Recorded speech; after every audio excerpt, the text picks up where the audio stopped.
હાટીના માળિયા મુકામે નાઈ વાળંદ સમાજની દીકરી બની લવ જેહાદનો શિકાર જૂનાગઢ એસપીને અપાયું આવેદનપત્ર। મારું નામ પ્રશાંત મહેશભાઈ વાજા, હું જૂનાગઢ હાલારી સમાજનો પ્રમુખ છું।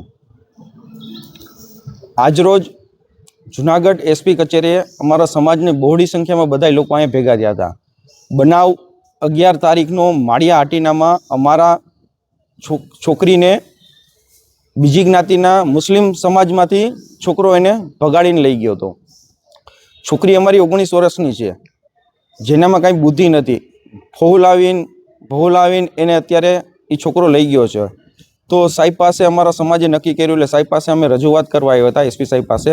તેને સંતોષકારક જવાબ આપ્યો છે કે આજ સાંજ સુધીમાં તમારી છોકરી તમને મળી જશે, તમારે ચિંતા કરવાની કોઈ જરૂર નથી। પણ સાહેબ પાસેથી અમને પૂરતો સહયોગ મળ્યો છે, તેના માટે અમે આજ સમાજ આખો મોટી સંખ્યામાં અહીં ભેગો થયો હતો। અમારી છોકરી જો અમને ના મળે તો અમે ગાંધી માર્ગે અમે ગાંધીનગર સુધી આ લડત અમે કરવાના છીએ। અત્યારે જે સમાજમાં ઝાઝા બધા પ્રકારના છોકરીને ભોરવવાના કામ અત્યારે થઈ રહ્યા છે, તેના વિરુદ્ધ અમારો સમાજ જાગૃત છે ને આ છેલ્લે સુધી આ લડાઈ અમે લડવાના છીએ। અસ્તુ।